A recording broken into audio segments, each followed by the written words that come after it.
안녕하세요. 유희성 목사입니다. 오늘은 신약 길라잡이 3강으로 만나는 시간입니다. 오늘은 말씀드렸던 대로 누가복음과 요한복음, 사도행전을 함께 살펴볼 텐데요. 이 순서를 조금 바꿔서 우리 먼저 요한복음을 살펴보고, 왜냐하면 누가복음과 사도행전이 본래 한 권으로 시리즈로 이루어진 1편과 2편과 같은 책이라고 말씀드렸잖아요. 그래서 그 누가행전이라고 부르는, 그렇게 이어서 보면 더 좋은, 함께 다루기에 더 좋은 책이기에 순서를 요한복음 먼저, 그 다음 이어서 누가복음, 사도행전, 그 누가행전으로 이어서 함께 살펴보도록 하겠습니다. 네, 그럼 요한복음에 대한 이야기를 조금 해보죠. 요한복음은 꽤나 늦은 시기에 저술된 것으로 추정되는 복음서, 거의 신약 성경 중에 가장 늦은 시기쯤이라고 추정되는 주후 90년 전후로 추정되는 때에 쓰여진 책입니다. 요한복음은 공간복음과는 아주 다른 자료들을 사용하고 있고, 그래서 색다른 복음서입니다. 마태, 마가, 누가복음, 이 공간복음과 요한복음을 이렇게 대조해 보면 90% 정도가 다른 내용으로 구성되어 있다는 결과가 나옵니다. 얼마나 다른 부분이 큰지 아시겠죠? 요한복음에는 그래서 귀신을 쫓는 사역이나 다른 데서 많이 보이던 치유 사역도 별로 없고요. 비유에 대한 이야기들도 별로 없습니다.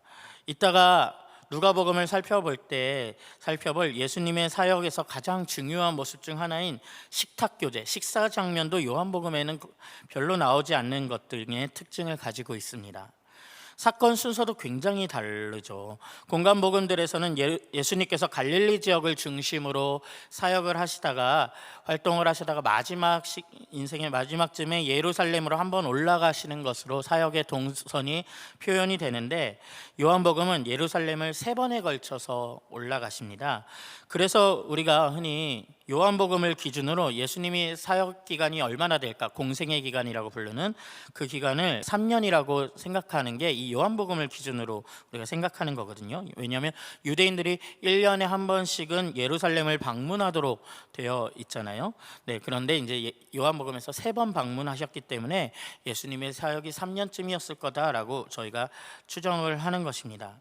그리고 이제 성전을 들어가서 막 화를 내시며 성전을 정화하신 사건도 다른 복음서들에서는 사역의 마지막 즈음에 나오는 그 일을 하신 것에 비해서 요한복음에서는 거의 첫 부분에 그런 일들을 하시는 것으로 묘사가 됩니다.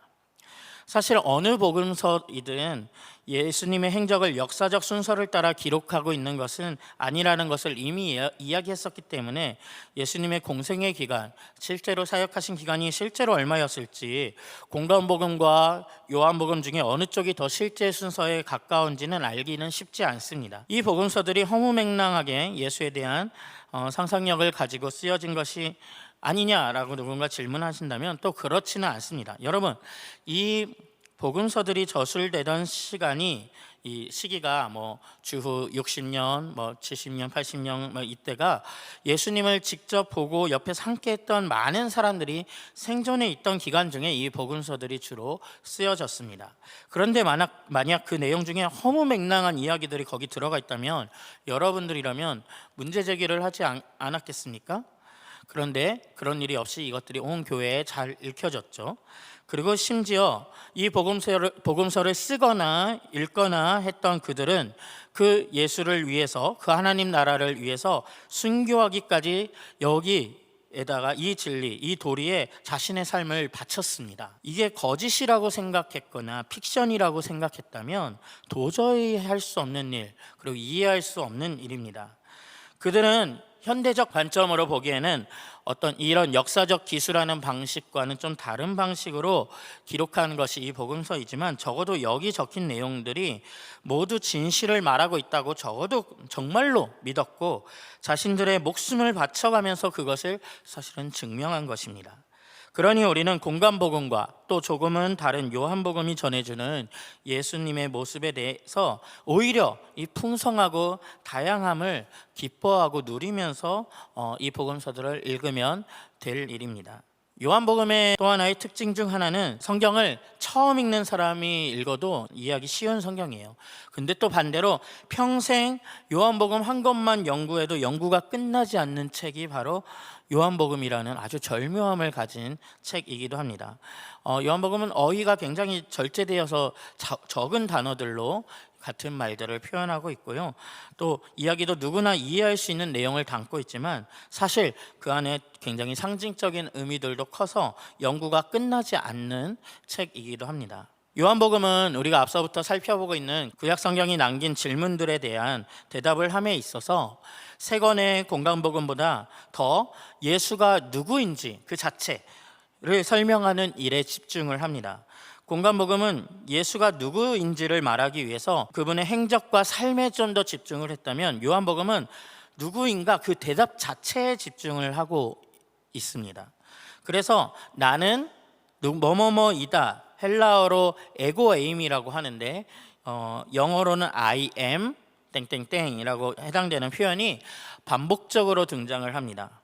에고에이미, 나는 뭐뭐뭐이다, 나는 생명의 떡이다, 나는 세상의 빛이다, 나는 문이다, 나는 선한 목자다, 나는 부활이요 생명이다, 나는 길이요 진리요 생명이다, 나는 참 포도나무다. 이렇게 7가지의 구절로 예수님께서 자신을 소개하시고요. 이 구절뿐만 아니라 다른 부분에서도 이것과는 좀 다른 방식이지만 자신을 자꾸 소개하는, 자신의 사역을 소개하시는 예수님이 등장을 합니다. 예수님이 누구인지 정체를 설명하는 대표적인 본문 중에 하나가 요한복음 1장인데요.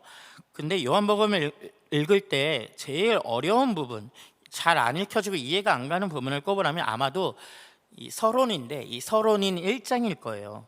그런데 이 1장은 알고 보면 굉장히 놀랍고 멋진 요한복음의 백미화 같은 부분이기도 합니다. 이 시작 부분, 서론이라고도 할 수 있는 1장 역시 예수가 누구신지를 당시에 그리스 문화에 익숙했던, 로마가 이 그리스 문화를 자신들의 문화로 사용했잖아요. 이 그리스 문화에 익숙했던 사람들도 이해할 수 있는 방식으로, 그리고 동시에 유대인들도 이해할 수 있는 방식으로 되게 절묘하게 설명하며 예수님이 누구신지에 대한 이야기를 시작합니다. 그래서 여기 굉장히 놀라운데요. 이 유대적인 배경을 깊게 반영하고 있으면서도 헬라적, 그리스적 배경도 깊게 반영한, 양쪽에 다 메시지를 전하고 있는 부분이 바로 요한복음의 1장입니다. 당시는 그리스 철학이 지배적인 세계관을 형성하고 있는 시기였습니다. 그리스 세계관에서 플라톤의 사상으로 대표되는 생각이 있지요.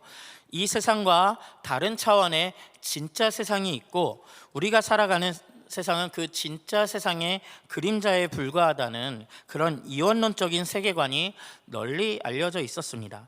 그런데 요한복음은 이런 세계관을 차용해서 예수가 위로부터 아래로 온 존재라고 표현합니다. 진짜 세상에서 이 허상의 세상으로 온 존재이며 어둠 가운데 빛을 가져온 존재라고 그리스 문화권에 속해 있는 사람들이 이해할 수 있는 언어로 예수를 설명합니다. 그러니까 그리스 철학에서의 세계관에서 추구하는 진짜 세상, 그 진짜 세상, 본질적인 세계에서 온 분이 예수이며 우리를 본질적인 세계로 또 이끌어 주실 수 있는 분이 바로 예수라는 것입니다.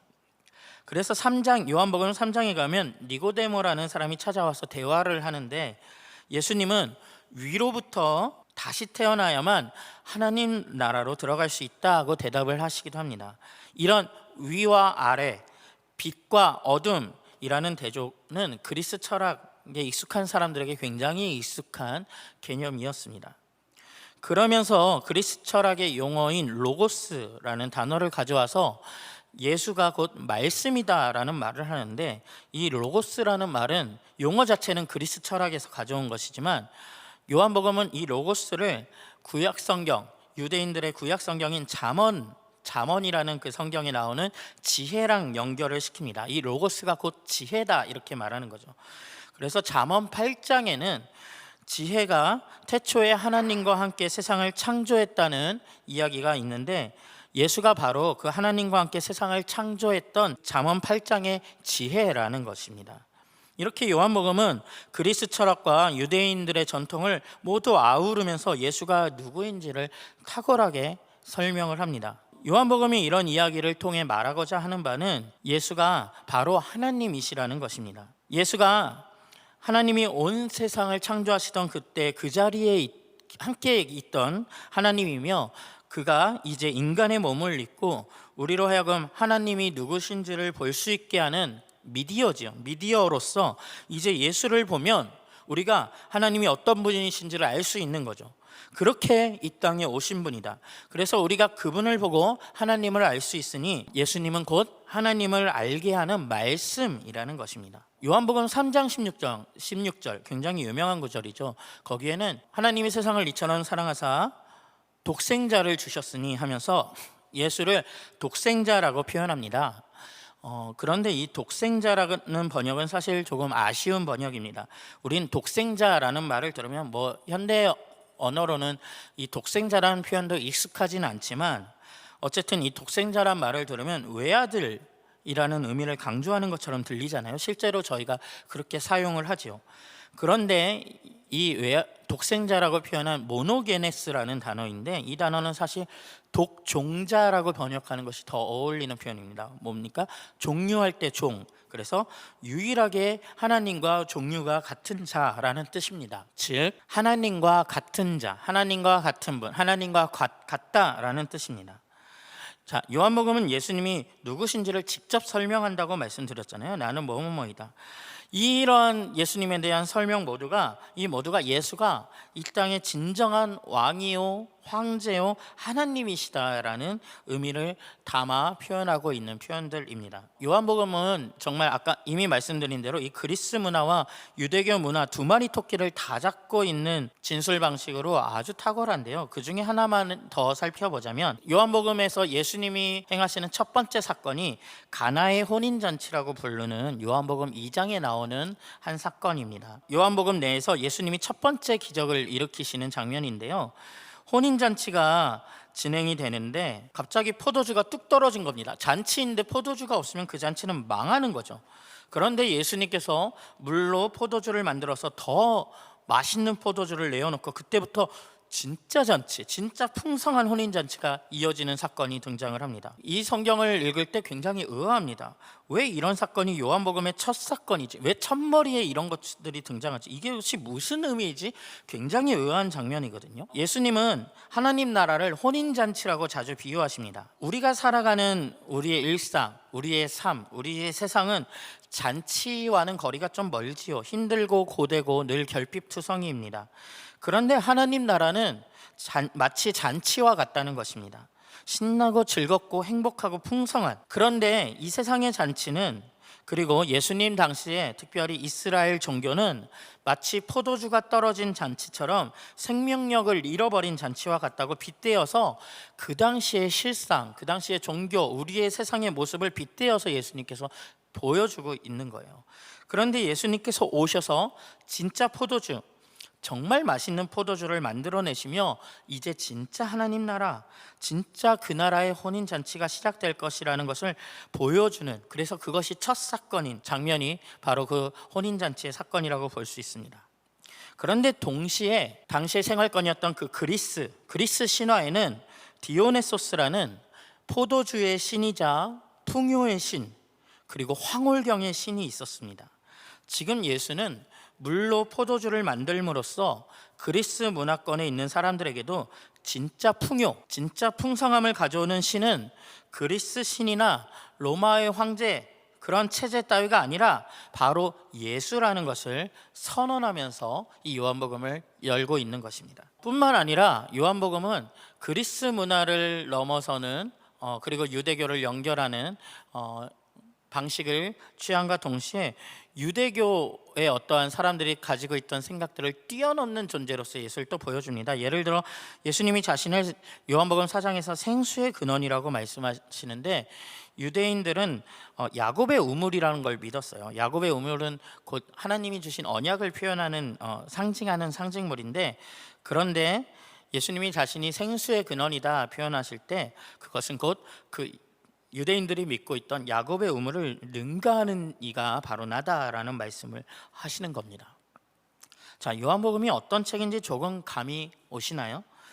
그래서 요한복음은 예수님이 모든 그리스 철학, 로마의 권력, 유대교의 사상을 뛰어넘는 존재이며, 그 모든 약속을 성취하는 존재라는 것을 말하려고 하는 것입니다. 요한복음은 이런 것들을 연출하고 표현하기 위해서 아이러니한 장면들을 연출해서 굉장히 드라마틱한 장면을 자주 사용합니다. 대표적인 장면이 로마의 권력을 상징하는 로마의 총독 빌라도와 하나님 나라의 왕인 예수 그리스도가 대화를 하는 장면인데요. 그때 빌라도가 묻습니다. 예수님에게 묻는 거죠. 진리가 무엇이요? 즉 빌라도는 진리가 무엇인지 모르는 존재입니다. 그런데 요한복음에서 예수님은 누구시죠? 뭐라고 하셨죠? 예수님이 자기 자신을 내가 곧 길이요 진리요 생명이라고 말하는 진리 그 자체이신 분이십니다.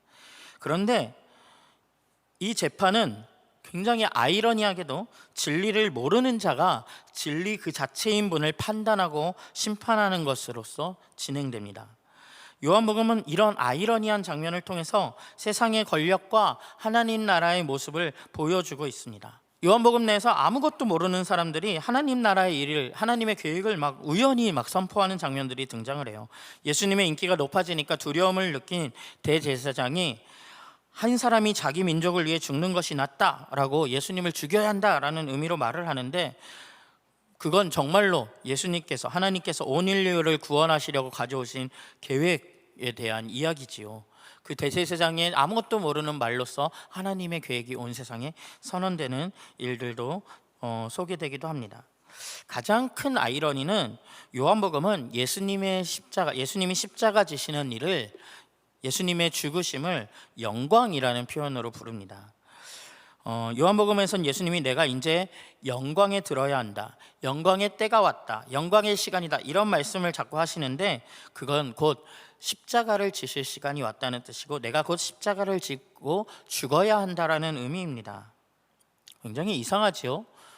네, 십자가를 지고 죽는 것이 어떻게 영광일 수가 있을까요? 요한복음을 읽었던 공동체, 이 요한복음을 함께 고백했던 공동체, 그 공동체의 이야기가 여기서 조금 필요한 것 같습니다. 요한복음에선 예수님이 굉장히 많은 반대에 부딪히고 심한 핍박을 많이 당하십니다. 왜 그랬을까요? 요한복음의 배경은 이 핍박 중에 있었던 공동체를 우리가 이해해야 합니다. 이 당시 요한복음을 읽었던 공동체들은 예수님을 따르는 일로 인해서 굉장한 어려움과 핍박 중에 있었던 것 같아요. 그래서 예수님을 믿는 것이 너무 큰 어려움과 고통을 감수해야 하는 일이었는데, 그래서 너무나 포기하고 싶은 길이었을 수도 있지요. 그런데 핍박받으시는 예수님, 반대에 부딪히는 예수님을 보면서 예수님까지도 이렇게 반대와 핍박에 부딪혔다는 것을 그 공동체에게 보여주고 위로하려는 의도가 있는 것입니다. 그리고 심지어 예수님은 그 핍박, 가장 심각한 핍박을 뭐라고 부른다고요? 영광이라고 부릅니다. 왜 영광일까요? 십자가를 지는 일이 왜 영광일까요? 하나님 나라의 원리, 다른 이들을 위해 자신을 내어주고 섬기고 사랑하고 용서하고, 이 모든 하나님 나라의 원리가 가장 잘 드러나는 극치가 바로 십자가 사건인 거죠. 예수님의 생애에 또한 상징성을 가장 잘 드러내는 장면이 바로 그 십자가 사건인 것입니다. 그래서 예수님께 십자가는 영광인 것입니다. 하나님 나라의 극치, 하나님의 사랑의 극치가 드러나는 장면이 바로 십자가인 거지요. 이것을 영광이라고 부름으로 인해서 하나님 나라와 사람을 반대로 죽이고 압제하고 뺏고 누르는 이 땅의 제국이 얼마나 다른 것인지를 극적으로 대비시키고 보여주고 있습니다. 요한복음을 읽으실 때 또 하나 유의하고 기억하시면 좋을 점은, 요한복음은 크게 두 권의 책으로 구성되어 있습니다. 1장은 서론이니까 따로 놔두고 바로 2장부터 12장까지가 첫 번째 책이고요. 그 다음에 이어서 13장과 20장까지의 뒷부분이 두 번째 책입니다. 그리고 마지막에 21장의 에필로그, 부록과 같은 장이 한 장 더 붙어 있습니다. 이 2장부터 12장은 제목을 붙여본다면 표적의 책, 표적들의 책이라고 부를 수 있는데요. 여러분, 이 요한복음이 시작돼서 12장까지는 시간이 굉장히 빨리 갑니다. 이 요한복음 내의 시간이죠. 이 표적의 책에는 7가지의 기적의 이야기가 나오고 계속해서 그걸 통해 예수가 누구신지를 보여줍니다. 그리고 기적을 베푸신 후에는 항상 사람들의 오해가 따라요. 오해가 따르고 예수님은 그 오해를 풀기 위한 긴 설교를 하십니다. 그리고 그 긴 설교 중에 7번 나는 뭐뭐뭐이다 라는 말씀을 하십니다. 그렇게 예수님의 생애가 굉장히 스피디하게 빠른 속도로 흘러갑니다. 그런데 13장이 되면 이제 두 번째 책이 시작되는 거죠. 이 두 번째 책의 제목은 영광의 책이라고 부를 수 있을 것 같은데요. 그런데 이 13장에 이르면 갑자기 시간이 딱 멈추어 섭니다. 이 구조를 알고 요한복음을 읽으시는 것이 굉장히 도움이 되셔요. 12장까지 시간이 흐르고 13장에서 갑자기 시간이 멈추어 서서 이제는 끝까지 시간이 천천히 흘러갑니다. 이제 시간이 멈추어 서서 예수님이 십자가에 달리시기 전 제자들과 함께 시간을 보내는 짧은 시간의 이야기가 슬로우 비디오처럼 엄청 느린 속도로 자세하게 진행됩니다. 이때 이 13장부터 시작되는 이 자리에 초대된 사람들만이 진짜 제자이며 진짜 이스라엘인 것입니다. 13장이 시작되면 마리아가 예수님 발에 향유를 부어요. 그래서 예수님이 이제 왕이시다라는 것을 기름 붓는 거거든요. 왕을 기름 부었잖아요. 기름 붓는 장면이 등장을 하고 예수님이 제자들의 발을 씻겨주시는 세족식이 소개가 되고 서로 사랑하라라는 새 계명을 예수님이 제자들에게 주시고 이어서 앞으로 성령이 오셔서 너희 안에 거하시며 가르치고 기억나게 하시고 예수를 알게 하실 거라는 인도하실 거라는 말씀을 하십니다. 또 이제 예수님께서 죽으시기 전에 이 땅에 남겨질 제자들을 위해서 대제사장적인 기도를 그들을 위해서 하시고 그들의 하나됨을 축복하십니다. 그리고 이어서 십자가를 지시는 체포되고 고난받으시고 부활하는 사건들이 그 순환사가 쭉 이어지지요. 이렇게 두 번째 책이 진행이 됩니다. 요한복음을 읽으실 때 유의하실 점 몇 가지만 더 말씀드리자면 요한복음에는 물이라는 이미지가 자주 사용되는데 물은 성령을 상징하는 경우가 많습니다. 그리고 이 물과 성령은 하나님 나라의 완성 그리고 구원을 의미하는 이미지로 사용됩니다. 그래서 요한복음을 읽으시다 물이나 성령 이런 것들을 만나면 비슷한 의미구나라고 생각하시고 읽으시면 도움이 되실 것입니다. 또 신약 길라잡이 1강 때 말씀드렸듯이 요한복음에선 하나님 나라라는 표현을 영생이라는 표현으로 사용을 합니다.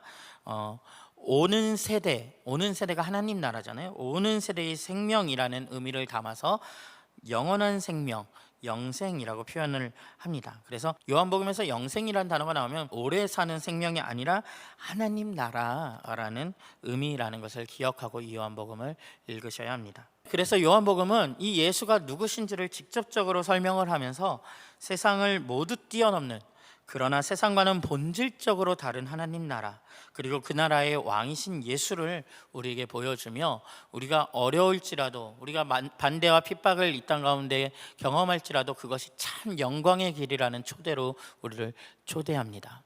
네, 요한복음을 읽는 우리가 그러한 마음으로 정말 예수를 따라가는 우리가 되어야 할 것입니다. 네, 이제 이어서 누가행전 이야기를 조금 해볼까요? 신약 성경을 차지하고 있는 저자 중에 가장 많은 분량을 쓴 저자가 누구일 것 같으세요? 상식적으로는 바울 아닌가 하고 떠올리기 쉽지요. 바울이 참 많은 신약 성경을 썼으니까 권수로는 바울이 가장 많이 썼겠지만 누가행전을 쓴 누가가 이 누가복음과 사도행전이라는 두 권의 책, 누가행전이라는 책에서 신약 성경의 무려 4분의 1 25%의 분량을 쓴 저자입니다.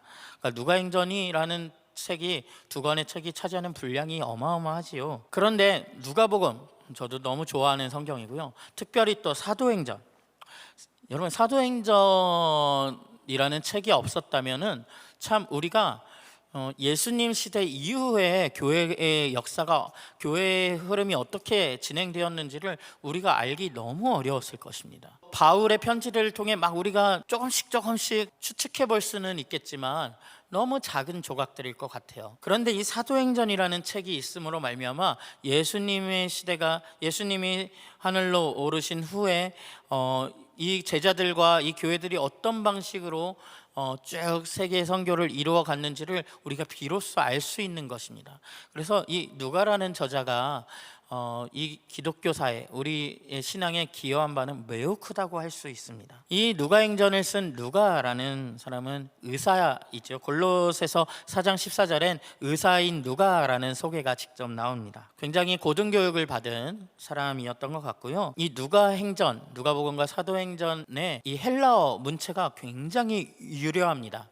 다른 헬라어로 쓰여진 모든 복음서나 책들은 한국인이 영어를 배워서 영어로 글을 쓴 약간 그런 분위기가 느껴지는 문체라면 누가행전에 쓰여진 헬라어는 네이티브인이면서 굉장히 고등교육을 받은 굉장히 유려한 헬라어로 쓰여진 책이 바로 누가행전이라는 책이기도 합니다. 누가행전은 누가복음과 사도행전 모두 이것의 수신자, 이 편지를 받는 사람, 이 글을 받는 사람으로 데오빌로여 하면서 두 권 다 데오빌로에게 보내는 글로서 시작이 됩니다.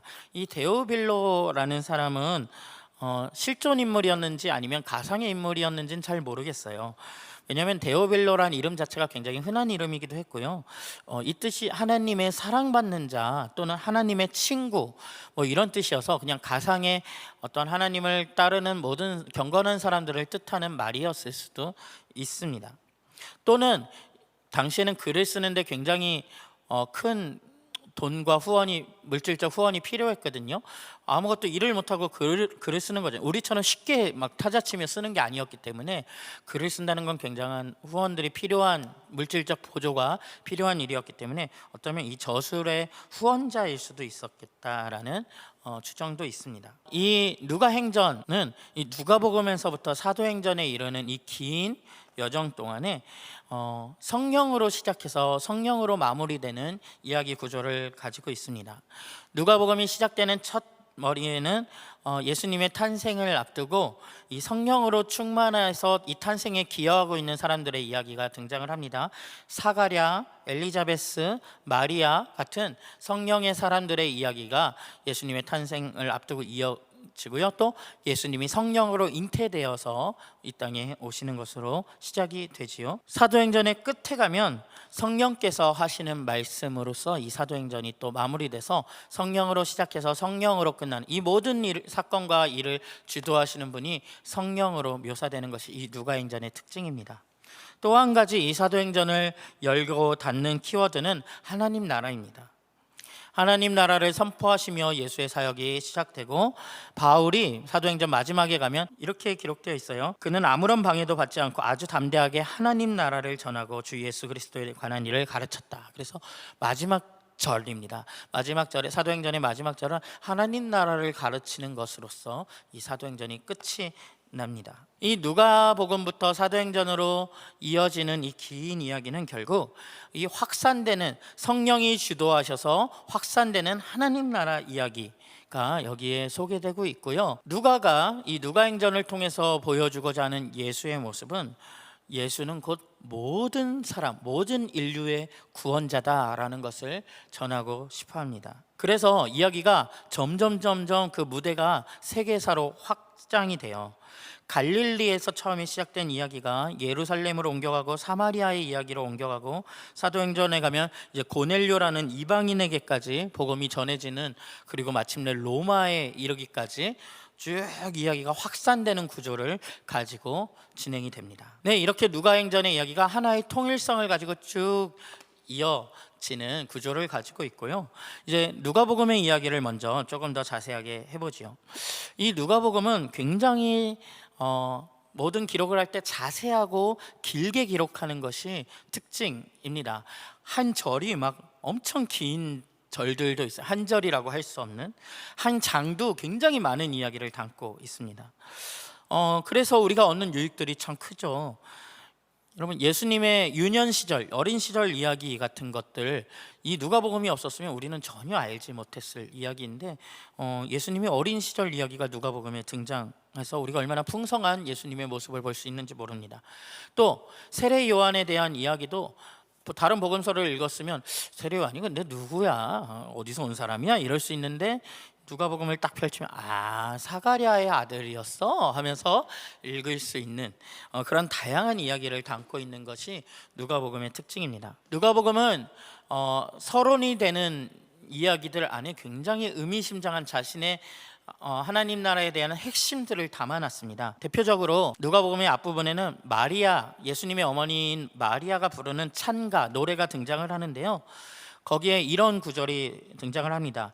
제왕들을 왕좌에서 끌어내리시고 비천한 사람들을 높이시고 줄인 사람들을 배부르게 하시고 부한 사람들을 빈손으로 떠나보내게 하시고. 그래서 마리아가 앞으로 올 하나님 나라의 특징을 보여줘요. 비천한 사람이 높아지고 제왕들이 끌어내려지는, 줄인 사람들이 배부르고 부한 사람들은 빈손으로 떠나보내는. 그런데 이 앞에 또 등장하는 세례 요한이 비슷한 선포를 합니다. 모든 골짜기는 메우고 모든 산과 언덕은 평평하게 하고 굽은 것은 곧게 하고 험한 길은 평탄하게 할 것이니 모든 사람이 하나님의 구원을 보게 될 것이다. 골짜기가 메워지고 산은 평평해지고 굽은 것은 곧게 되고 험한 길은 평탄하게 되는, 이것이 하나님 나라라는 거예요. 그리고 누가복음에 굉장히 핵심적인 이야기가 여기 들어있죠. 모든 사람이, 이것이 굉장히 중요합니다. 모든 사람이 하나님의 구원을 보게 될 것이다. 그리고 누가복음 4장에 가면 예수님이 첫 설교를 하세요. 첫 설교는 얼마나 중요한 메시지, 핵심적인 메시지를 담겠습니까? 그때 예수님이 이런 설교를 하십니다. 주님의 영이 내게 내리셨다. 주님께서 내게 기름을 부으셔서 가난한 사람에게 기쁜 소식을 전하게 하셨다. 주님께서 나를 보내셔서 포로된 사람들에게 해방을 선포하고 눈먼 사람들에게 눈뜸을 선포하고 억눌린 사람들을 풀어주고 주님의 은혜를 선포하게 하셨다. 그래서 가난한 사람에게 복음이 전해지고 로마의 포로가 됐던 사람들이, 전쟁의 포로가 됐던 사람들이 해방되는 이야기가 바로 이제 선언될 예수님을 통해서 올 하나님 나라, 그리고 그 나라의 복음이라는 겁니다. 여기에 나온 주님의 해라는 단어, 예수님이 처음 선포하신 주님의 해를 선포한다라고 할 때, 이 주님의 은혜의 해를 선포한다고 할 때 이 은혜라는 단어는, 사실 은혜라는 번역은 조금 아쉬워요. 이걸 더 정확하게 번역해 보자면 환대라고 표현할 수 있습니다. 그러니까 이것은 환대해라고 번역하면 더 정확한 예리한 뜻이 됩니다. 그리고 누가복음이 표현하고 있는 복음의 의미를 생각할 때도 이 환대해라는 표현이 더 어울리는 것 같아요. 모든 사람을 환대하는 나라가 바로 하나님 나라다라는 것이 누가복음이 보여주고 있는 이미지입니다. 자, 이런 이미지들이 누가복음의 하나님 나라, 누가복음에서 예수가 가져오신 하나님 나라의 모습을 설명하는 표현입니다. 그래서 누가복음 앞부분에, 마태복음에도 예수님의 족보가 소개되잖아요. 누가복음에도 예수님의 족보가 소개되는데 이 족보가 굉장히 흥미롭습니다. 마태복음에선 족보가 아브라함에서부터 시작해서 다윗을 거쳐서 예수를 소개함으로써 예수가 아브라함의 자손이요 다윗의 자손이다를 보여주는 데 목적이 있었잖아요. 누가복음은 어디서부터 시작하는지 아십니까? 바로 아담부터 시작합니다. 그러니까 인류의 첫 계보부터 예수까지 이어지는 족보를 보여주는데요. 왜 이런 족보를 보여줄까요? 아담부터 시작을 해야 모든 인류가 이 족보 안에 포함되는 겁니다.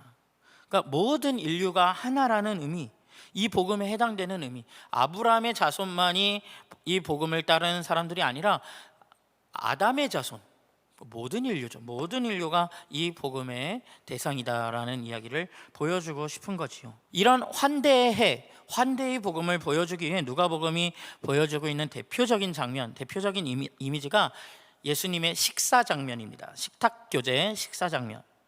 여러분, 고대 세계에서는요, 우리 시대의 식탁과는 정말 의미가 다른 식사 문화를 가지고 있었어요. 식사를 한다는 것은 완전히 내 마음을 여는 것이고, 나와 당신이 동등하다, 정말로 친구이다, 우리는 함께하는 사이다, 이것을 상징하는 의미였기 때문에 아무나 하고 식사를 같이 하지 않았습니다. 대신에 식사를 할 때는 또 완전히 베풀고 그 사람을 위해서 이렇게 나누어주는 문화가 이 고대 근동사회의 문화였습니다. 그런데 예수님은요, 이 누가복음 안에서 어떤 사역을 하시고 나면 사역이 하나 일단락 될 때마다 식사를 하십니다. 예수님은 꼭 밥을 드세요. 이 밥을 그냥 지나치는 법이 없으십니다. 그런데 예수님이 소외되는 모든 사람들을 불러서 식사를 하십니다. 자신의 식탁으로 죄인들을 부르시고요, 이방인을 부르시고 장애인을 부르시고 매춘부를 부르시고 가난한 사람들을 부르시고 세리를 부르시고 이런 것들을 하십니다. 그러니까 예수님은 그들과 내가 함께한다라는 것을 이 식탁 교제를 통해서 내가 누구와 함께하는 이인지를, 하나님 나라가 어떤 나라인지를 보여주고 있습니다. 집 나갔다 돌아온 아들의 비유, 탕자의 비유라고 부르는 비유에서도 집 나갔다 들어온 아들에게 뭘 하죠? 아버지가 성대한 잔치, 식탁을 베풀어 줍니다. 어딜 가나 예수님은 식사를 하세요.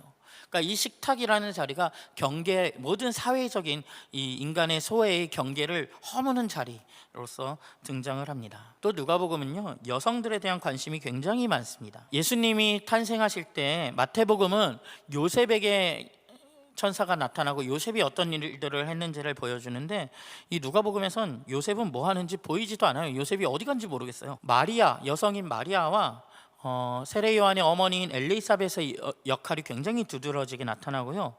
예수님의 탄생을 축하하는 역할로 나타나는 선지자가 시므온과 안나라는 남성과 여성이 한 명씩 동등하게 예수님의 탄생을 축하합니다. 이건 유대사회에서 생각하기 굉장히 어려운 개념이에요. 선지자의 역할로서 이렇게 여성이 이런 역할을 감당한다는 것이. 누가복음에는 마리아와 마르다 이야기가 등장을 합니다. 교회를 다니신 분들이라면 굉장히 익숙한 이야기일 텐데요. 보통은 이것이 마르다는 봉사를 하다가 불평하고 마리아는 예수님의 말씀을 들어서 말씀을 듣는 편이 더 좋은 것이구나, 막 이런 식으로 해석을 하긴 하는데, 이건 우리 시대의 관념일 수 있습니다.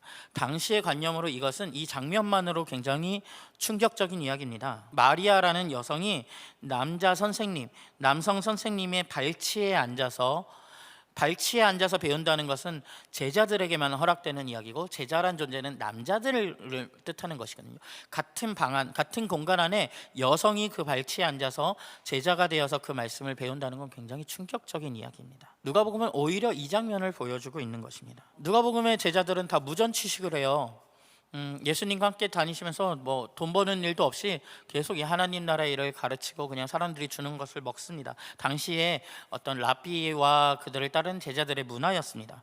그러다 보니까 배가 고파서 밀을 서리하는 장면까지 등장을 하잖아요. 그런데 여기에 여성들이 예수님과 그 제자들, 그 공동체를 물질로서 후원하는 역할로서 또 등장을 합니다. 예수님이 십자가를 졌을 때 여성들만이 끝까지 곁을 지키는 일을 합니다. 이것이 누가복음의 관심이었어요. 또 부정한 자들에 대한 관심이 굉장히 많아요. 그 당시에 종교적인 어떤 법에 의해서 죄인이라고 취급된 사람들, 그리고 사회의 변두리로 밀려난 사람들, 예수님께서는 이 당시의 율법으로 인해서 사람이 구분되는 것을 굉장히 악하게 보셨습니다. 이건 복음서 내내 관철되는 입장이고, 심지어 나중에 가면 저희가 바울 서신 때 이야기하겠지만, 바울이 문제 삼는 율법의 행위라는 것도 바로 율법 그 자체가 아니라 이들이 사람을 구분하기 위해 만들어 놓은 율법들이었습니다. 그걸 정결법이라고 하는데요.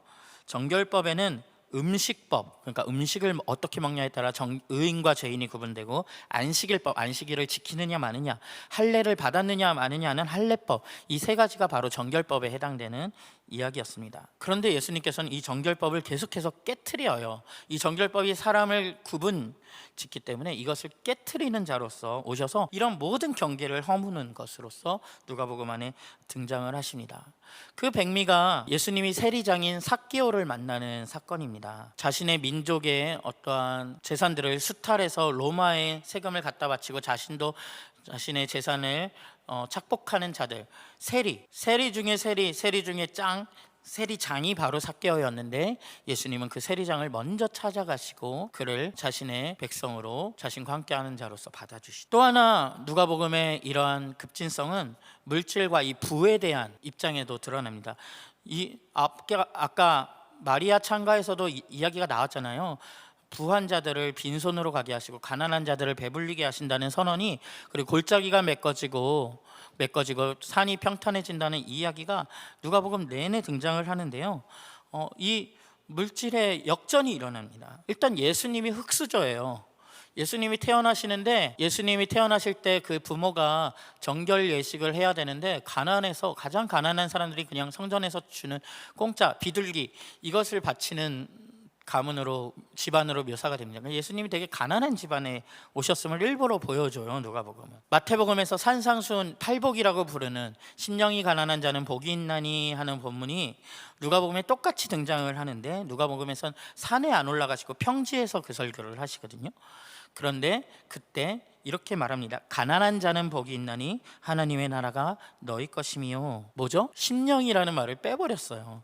진짜 물질적으로 가난한 자가 복이 있다. 그래서 사람들이 이게 그냥 심령이란 말을 생략한 거지 원래는 그런 뜻이야 라고 오해할까봐 누가는요 계속 그게 오해가 아니라는 걸 보여주려고 진짜 물질에 대한 이야기를 반복해서 계속해서 보여줍니다. 그런 것 중에 하나가 부자와 나사로의 비유도 등장을 하지요. 지옥으로 간 부자와 천국으로 간 거지 나사로의 비유가 등장을 합니다. 그래서 누가복음의 제자도의 핵심은 너희의 소유를 팔아서 구제해라, 가난한 이들을 도와라, 여기에 있습니다. 그럼 부유한 사람들은 하나님 나라에 들어갈 수 없는가? 그렇진 않습니다. 부유한 사람들은 자신의 것을 팔아서 가난한 이들을 돕고 섬김으로써 제자가 됩니다. 그런데 그 모습을 보여주는 딱 한 부류가 있는데 바로 여성들이 그렇게 누가복음 8장쯤에서 그 일을 합니다. 또 한 사례가 있죠. 삭개오입니다. 삭개오가 자신이 가진 모든 것들을 팔아서 가난한 이들에게 나누어 주겠습니다 하자 예수님이 뭐라고 하죠? 너에게 구원이 임하였다. 네가 아브라함의 자손이 되었다라는 말씀을 하십니다. 내가 너희 집에 머물겠다. 그러니까 삭개오가 구원을 얻은 순간이 언제라고요? 내 재산을 팔아서 가난한 이들과 나누겠습니다 한 바로 그 순간입니다. 이건 정말 누가복음에 일관되게 이어지는 흐름인데요. 누가복음은 성령과 기도를 굉장히 강조합니다. 성령이 하시는 일과 그리고 예수님이 기도하시는 장면이 계속해서 등장해요. 이런 모든 하나님 나라의 일을 하는데 항상 이 모든 건 기도로 이루어짐을 강조합니다. 그런데 누가복음 11장에 가면 반드시 이루어지는 기도, 두드려라 문이 열릴 것이요 하는 기도가 등장을 하는데 그때 나오는 장면이 이렇습니다. 한 사람이 배가 고파서 한밤중에 친구 집에 문을 두드려요. 먹을 것 좀 없냐고. 그런데 이 친구가 밤중에 막 자다 일어나서 나왔는데 친구가 배고파하는 겁니다. 이 고대근동 문화에서 손님이 찾아왔는데 이것을 접대하지 못하는 것은 굉장히 불명예스러운 일이에요.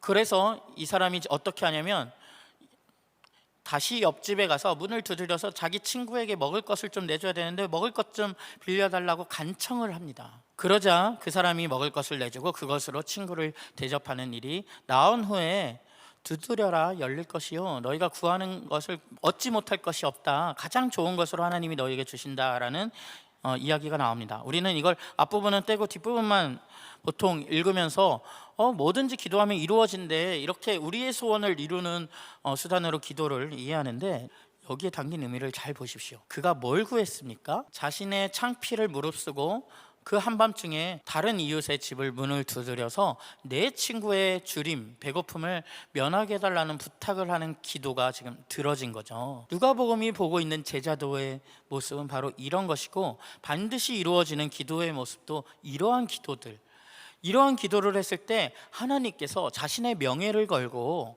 이것이 이루어지도록 그 일을 하지 않겠느냐라는 것이 누가복음의 메시지입니다. 그리고 그때 누가는요 내가 가장 좋은 것으로 주지 않겠느냐 할 때 가장 좋은 것을 성령을 주시지 않겠느냐라고 표현합니다.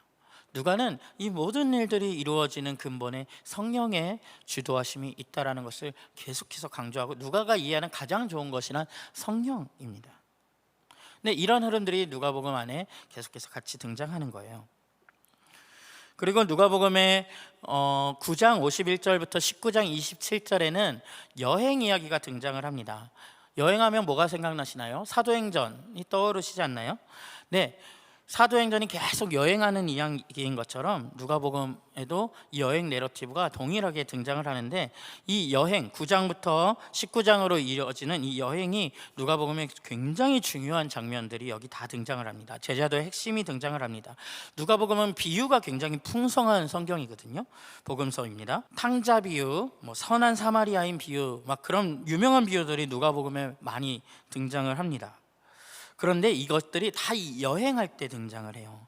또 자신의 소유를 팔아서 따르는 이 십자가의 제자도 이것들도 다 여행 때 말씀하시는 이야기, 그리고 이것은 또 사도행전으로 그대로 이어지는 이야기가 됩니다. 대표적인 인물이 이러한 모습으로 살아내는 대표적인 인물이 베드로인데요. 베드로에게 장모가 있어요. 장모가 있었다는 건 아내가 있었다는 얘기고 가족이 있었다는 얘기죠. 그러나 예수를 가족이 있음에도 불구하고 예수를 따르는 이 여행에 나서고 배를 가졌으나 그 자신의 소유와 배도 버린 예수를 따르는 존재로 베드로가 소개가 됩니다. 그러면서 이 여행기가 시작될 때 첫 번째 사람들이 막 찾아 나와요. 막 쟁기를 쥐고 뒤를 돌아보는 자는 하나님 나라에 적합지 않고, 내가 아버지 장례를 치르고 오면 안 되겠습니까? 했을 때 예수님이 그런 것들을 다 거절하시는 장면이 등장을 합니다.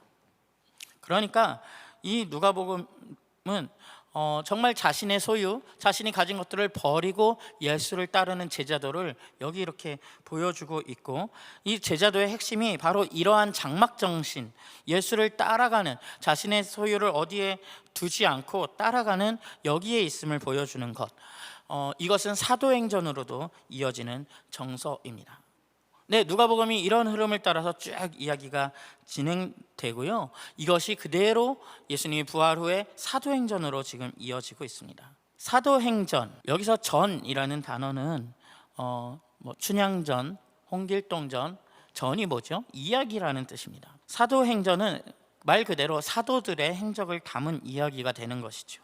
누가복음의 속편으로서 누가복음에서 이어지는데, 그 전에 예수님이 중심이 되는 이야기가 펼쳐졌다면 이제 사도행전은 사도들의 이야기를 중심으로 이야기가 펼쳐집니다. 그런데 사도행전은 무슨 이야기를 하고 있는가? 사실 한 구절로 다 설명할 수 있어요. 사도행전 1장 8절인데요. 그러나 성령이 너희에게 내리시면 너희는 능력을 받고 예루살렘과 온 유대와 사마리아에서 그리고 마침내 땅끝에까지 이르러 내 증인이 될 것이다. 여기에요, 사도행전 구조가 다 나와 있습니다. 성령이 내리는 이야기, 그래서 능력을 받는 이야기, 복음이 흘러가는데 예루살렘으로부터 유대와 사마리아, 그리고 마침내 땅끝에 이르는 이야기, 그리고 마지막으로 증인들의 이야기가 여기 다 나와 있습니다. 네, 사도행전은 바로 이런 이야기입니다. 예수가 선포한 하나님 나라가 이제 퍼져갑니다. 자, 누가행전에서는요, 예수가 직접 와서 하나님 나라는 이런 것이다 하고 예수가 보여주시고 식탁으로 나누시며 알려주시고 예수가 선포를 하는 자였다면, 이제 사도행전으로 오면요, 예수가 선포되는 이로서, 선포되는 예수로 위치가 바뀝니다. 사도행전에 나오는 사도들은 뭘 선포하냐면 예수가 부활하셨다, 부활의 주님이시다, 이걸 계속 선포해요. 이게 무슨 의미일까요? 이 고대 사회에서 부활했다는 것은 곧 하나님께서 누가 옳았는지를 인정하셨다라는 의미예요. 이게 로마 황제라는 권력이 있고 여기 예수라는 왕이 있는데, 로마 황제가 예수를 죽였으나 예수가 부활했다라는 것이 예수가 말한 그 나라가 진짜 나라, 진짜 생명이 있는 나라였다라는 의미를 가지게 되는 거죠. 그래서 사도들은 계속해서 무엇을 선포하냐면 부활의 주님을 선포합니다. 이것이 곧 하나님 나라라는 그 자체의 선포죠. 예수가 가져온 그 하나님 나라가 진짜 나라요, 진짜 제국이요, 진짜 왕이 다스리는 나라라는 의미를 여기에 담고 있습니다. 뒤에 가면 이제 바울이 십자가와 부활을 이야기해요. 왜 바울은 예수님의 하나님 나라가 아니라 이 십자가와 부활, 특별히 십자가를 자꾸 이야기할까? 마찬가지입니다. 바울이 생각하기에 하나님 나라의 극치가 예수가 보여주신 십자가인 것이고, 그것을 이야기하는 것이 예수가 가져오신 모든 하나님 나라를 포함하는 이야기라고 바울은 생각했던 것이죠. 그리고 또 이것은 이 고대 근동사회의 이야기 방식에도 좀 영향이 있는데요, 이 당시의 서술 방법이 대표되는 무언가를 언급하면 그것만, 언급한 것만 표현되는 것이 아니라 거기 말하지 않았지만 그 뒤에 딸려오는 모든 내용들이 거기에 포함되어 있다라고, 그 당시 사람들은 그럴 수밖에 없었던 것이, 당시엔 종이도 굉장히 제한적이었잖아요. 거기다가 남들이 다 아는 이야기를 쓰고 있을 수 없는 겁니다. 그러니까 대표되는 이미지 하나를 딱 쓰면 그것이 다른 모든 이야기를 포함하는 이야기가 되는 거죠. 그래서 바울은 그것을 십자가로 특별히 더 이야기했고, 사도행전의 사도들은 부활의 주님을 더 강조해서 이야기하는 것으로서 자신들이 하고자 하는 이야기, 하나님 나라 이야기를 예수가 가져오신, 그리고 예수가 옳다고 증명된 그 나라를 표현하는 것으로서 선포하였던 것입니다. 이제 이 사도행전이 갈릴리에서부터 시작해서 땅끝으로 쫙 퍼져가는데, 땅끝은 어디인가요? 누가복음에선 이 단어가 경계선이라는 단어로, 실제로 경계선이라는 의미를 가진 단어로 땅끝이라는 단어가 사용이 돼요. 사도행전에 가면 어떤 사람들은 스페인이 땅끝인가, 어떤 사람은 로마가 땅끝인가 막 이런 이야기를 하는데, 사도행전이 이해하고 있는 땅끝은 이 누가복음이 포함하고 있는 이 경계선이라는 의미를 함께 포함도 하고 있고요. 이렇게 직선적인 구조로 뭐 스페인, 로마 이런 특정한 지역에 대한 이야기가 아니라 이 세계를 다 둘러싸고 있는, 당시에 사람들이 알 수 있는 모든 지리적인 위치의 사방으로의 땅끝을 의미하면서 이 복음이 그렇게 퍼져가는 것을 의미합니다. 사도행전이 다루고 있는 또 하나의 중요한 주제는 교회가 탄생하는 모습을 보여줍니다. 그래서 처음에는 예루살렘 교회가, 초대교회가 탄생을 하는데요. 그때는 정말 이 교회가 자신이 가진 것들을 다 통용하는 교회, 그리고 세상에 칭송을 받는 교회의 모습이 등장을 하는데, 이 교회의 모습 안에 누가복음이 이해한 하나님 나라의 관심사가 그대로 이어지고 있습니다. 그리고 이제 그것을 뒤에는 이제 이방인 선교를 진행함에 있어서 이제 안디옥 교회라는 교회로서 이제 이방의 선교 기지가 되는 교회의 역할로서 이 교회가 또 옮겨져 가는 이미지들이, 교회 이야기가 이렇게 진행이 됩니다.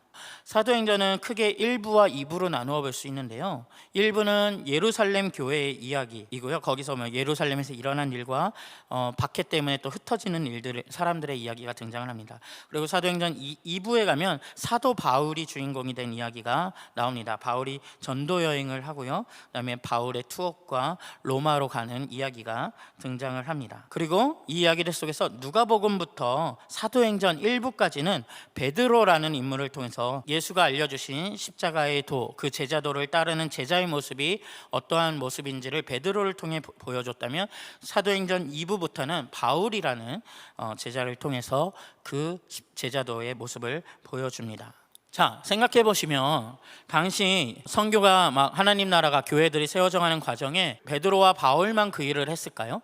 아닙니다. 정말 온갖 사람들이 정말 사방으로 펴져서 교회를 세우는 이야기들, 그리스도 예수를 알리는 이야기들이 있었겠지요. 정말 많은 곳에서 그 일들이 확산되고 있었을 겁니다. 그런데 사도행전은 거기들에 초점을 두지 않습니다. 그게 없었던 것이 아니라 사도행전이 이 두 인물을 중심으로 이 이야기들, 관심을 거기다 두고 십자가의 제자도가 어떻게 이루어져 가는지를 보여주고 있는 방식으로 이 교회의 역사를 보여주고 있는 것입니다. 이 사도행전이 시작될 때 이 누가복음 마지막 장면과 사도행전 첫 장면을 오버랩하면서 진행이 돼요. 예수님께서 갈릴리에서 이렇게 성령을 기다려라 막 이런 말을 하시면서 누가복음이 끝이 나고, 사도행전이 시작하면 그 성령을 기다리고 있는 제자들, 그리고 예수님이 그들에게 다시 한번 기다려라 이런 이야기를 하는 것으로서 이렇게 누가복음과 사도행전이 굉장히 자연스럽게 이야기가 이어지면서 굉장히 세련된 방법으로 두 권의 책이 이어지는 방식으로 책이 이어집니다.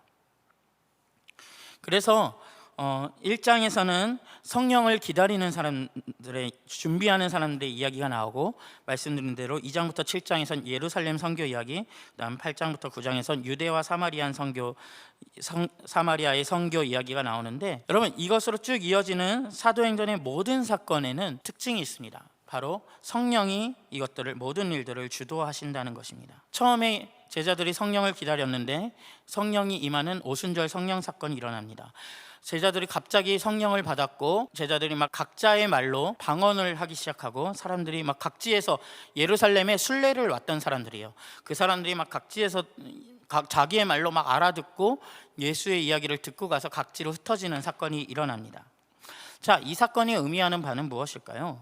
이들은 기다렸고 성령께서 이들을 주도하셨습니다. 그렇죠? 성령께서 이 일을 주도하고 있는 거예요. 그런데 이 사건을 통해 무엇이 되고 있냐면, 저 창세기 1장에 가면 사람들이 하나였다가 분열될 때 어떻게 됐죠? 바벨탑을 쌓다가 사람들이 막 갑자기 언어가 달라지기 시작하면서 세상이 막 그 뒤로는 온통 분열되는 역사로 흘러갔죠.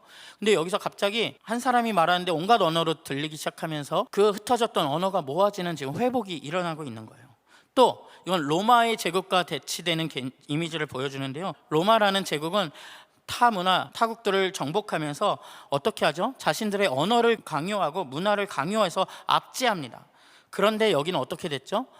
각자의 언어로 이야기를 들려주고 각자의 자리로 흩어보냅니다. 바로 이 대조가 여기에 나타나는데, 이 모든 것을 주도하는 분이 성령이십니다. 그리고 나중에 복음을 전하는 모든 사람들의 이야기를 주도하시는 분이 성령이세요. 예루살렘 교회가 흩어지게 하는 것도 성령이시고, 빌립이 이디오피아 내시를 만나서 전도를 하는데, 최초의 이방인 전도인데 그것도 빌립이 의도한 것이 아니라 자기는 영문도 모르고 갔다가 성령이 그것들을 하게 하시는 일들을 경험합니다. 또 베드로가 고넬료라는 이방인을 만나는데 그에게 복음을 전해서 그가 예수를 온전히 받아들이거든요. 그런데 예루살렘 교회에서 베드로에게 뭐라고 해요? 네가 어떻게 이방인에게 그런 것들을 하느냐? 근데 베드로의 대답이 그렇습니다. 성령이 하게 하신 거다. 내가 한 게 아니라 그걸 나보고 어쩌라는 거냐? 그러니까 이 모든 일들을 주도하시는 분이 성령으로서 등장을 합니다. 그래서 바울의 선교 여행도 성령이 주도를 하세요. 바울이 회심을 할 때도 그렇고, 바울이 어떤 부르심을 받는 장면에서도 이것들이 다 성령이 하시는 일이 되고요. 바울이 1차 선교 여행, 2차 선교 여행, 3차 선교 여행을 하는데 모든 것을 성령이 주도해 가시는 이야기로 진행이 됩니다. 사도행전의 주인공이 베드로에서 바울로 자연스럽게 이제 옮겨가게 되는데요. 그 일을 했던 대표적인 교회가 안디옥 교회라는 교회로 소개가 됩니다. 그 안디옥 교회가 이방인 선교에 굉장한 역할을 하는데요. 안디옥 교회가 바로 바나바와 바울을 세워서 파송을 하면서 이방인 선교의 시대가 열려집니다. 자, 그때 이 안디옥 교회가 파송할 때 아직 바울의 이름이 사울이에요. 그런데 그가 어느 순간부터 13장에 가면 갑자기 이 사울이었던 바울의 이름이 바울로 바뀌거든요. 근데 많은 사람들이 앞에는 사울이었다가 뒤에는 바울이 되었느냐라고 할 때 이것이 회심 전과 회심 후에 이름이 바뀐 것이다라고 이해를 하는데, 그렇지 않습니다. 안디옥 교회에서 파송을 할 때도 사울의 이름이 그냥 사울이에요. 근데 언제 바뀐다고요? 13장에서 무슨 일이 있냐면 이제 사울이 진짜로 이방인 선교를 시작해요. 그때 바로 이름을 바울이라고 바꾸는데, 사울은 히브리식 이름이고 바울은 그리스식 이름입니다. 그래서 그들에게 더 익숙한 이름으로 이름을 주로 사용하기 시작한 거예요. 그래서 13장에 마지막으로 사울이라고 하는 바울이 그런 진술이 한번 등장한 다음에 이후로는 계속해서 바울로 등장을 합니다. 이것은 이제 그 이방인에게로 가는 복음에 정말 바울이 자신의 이름뿐만 아니라 모습까지 다 바꾸어서 그들의 선교로 본격적으로 나선다는 선교의 원리 방식을 보여주는 장면이라고 볼 수가 있습니다. 그렇게 이제 바울의 선교 이야기가 시작이 되는데요. 자, 이제 바울의 선교가 시작됐을 때 바울은요, 이 복음을 마구 전하는 것이 아니라 효율적으로 복음이 전달될 수 있는 것들을 찾아갔어요. 그리고 바울은 그냥 마구잡이로 교회를 세우는 데만 관심이 있었던 게 아니라 세워놓은 교회들을 다시 찾아가고 다시 찾아가서 돌보는 방식으로 이 교회들을 세워갑니다. 바울은요, 어느 곳을 가든지 유대인들이 모여있는 회당을 찾아갔어요. 회당을 중심으로 찾아갔고, 회당이 없는 경우에는 기도처를 찾아가서 그곳에 있는 유대인들 그리고 유대교로 귀의한 이방인들에게 먼저 예수가 이 모든 구약의 성취를 이룬 분이다, 그것들을 설명하는 방식으로 이 복음을 나눕니다. 지금 시간에는 1차부터 3차 전도 여행의 아주 주요한 부분만 한번 나누려고 하는데요. 1차 선교 여행은 지도에서 보시는 대로 이러한 루트를 따라서 바울이 이동을 했습니다. 이때 특별한 사건은 이제 그 키프로스 섬, 구브로 섬으로 갔을 때 무슨 일인지 모르지만 마가라고 하는 동행했던 사람이 이탈해서 돌아오는 일들이 벌어지고요. 그 후로 바울과 바나바가 이렇게 교회들을 세우고, 그리고 세운 교회들을 다시 돌아보면서 역으로 거슬러 와서 복귀하는 이야기로 1차 전도여행 이야기가 진행됩니다. 2차 전도여행 때도 역시 바울이 세웠던 교회들을 둘러보는 이야기들이 등장을 하는데, 이 선교여행이 시작됨에 앞서서 바나바와 바울이 갈라서는 일이 있습니다. 지난번 이탈했던 마가를 다시 데리고 갈 것이냐 말 것이냐의 입장 차이가 있었던 건데요. 그래서 바나바는 마가를 데리고 따로 여행을 가고, 바울은 신라라는 새로운 제자를 데리고 선교여행을 시작합니다. 그래서 바울은 위쪽으로 이 육지를 따라서 2차 선교여행을 이렇게 진행하게 되는데, 이때 루트를 보면요, 바울이 굉장히 방황을 해요. 어디로 갈지 몰라서. 처음에는 아시아 쪽으로 가려고 했으나 잘 안 됐다라고 나와 있는데, 아마도 그것이 에베소일 것으로 추정이 돼요. 에베소가 굉장히 대도시였거든요. 바울이 헤로를 따라서 에베소로 한번 가보려고 했는데 그것이 안 됐던 것 같아요. 그러고 나서 위로 올라가니까 그나마 또 대도시인 비두니아로 올라가려고 했는데 성령이 그것을 막아섰다라고 합니다. 또 안 돼요. 왜 이럴까 했을 때 이제 바울이 꿈을 꾸는데 마케도니아 사람들이 꿈에 나와서 건너와서 자신들을 도와달라고 합니다. 건너와 달라는 건 마케도니아 바다를 건너가야 되는 위치에 있었거든요. 그래서 비로소 바울이 이래서 다 막혔었구나 하고서 알고 그렇게 또 떠나가는 것으로 2차 전도 여행이 선교가 진행이 됩니다. 이처럼 이 모든 선교의 여정이 성령이 주도하시는 방식으로 진행되는 것을 알 수 있어요. 3차 선교 여행은 이걸 선교 여행, 전도 여행이라고 할 수 있을지 아니면 선교 기지의 이동이라고 해야 될지 모르겠는데 선교 기지의 이동이 더 적절해요.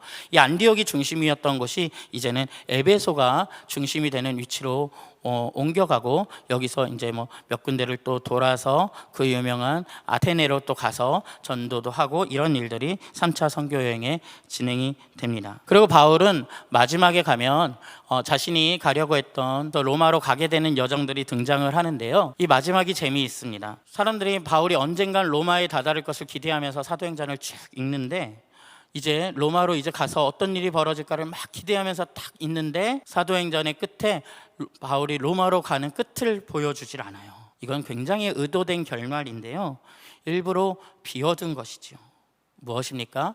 이 사도행전을 읽는 독자들이 이 하나님 나라의 여정 그리고 이 십자가의 제자도를 계속해서 이어가라는 결말이 사도행전에 이런 방식으로 끝을 맺고 있는 것입니다. 이것이 누가행전의 큰 그림입니다. 굉장히 많은 내용을 저희가 함께 지금 살피면서 온 것인데요. 복음서와 또 사도행전으로 이어지는 이 모든 흐름은 정말 이 하나님 나라, 예수가 가져오신 하나님 나라가 어떤 나라이며 모두가 동일하게 요청하는 것은 우리가 그 나라에 참여하고 그 나라의 방식으로 살아내고 그 나라를 여전히 지금도 십자가의 제자도로서 제자답게 확산시키며 그 나라를 나누며 누리며 이 나라 안으로 우리의 삶 안으로 많은 이들을 초대하며 살아가라는 요청으로 우리를 만나고 있습니다.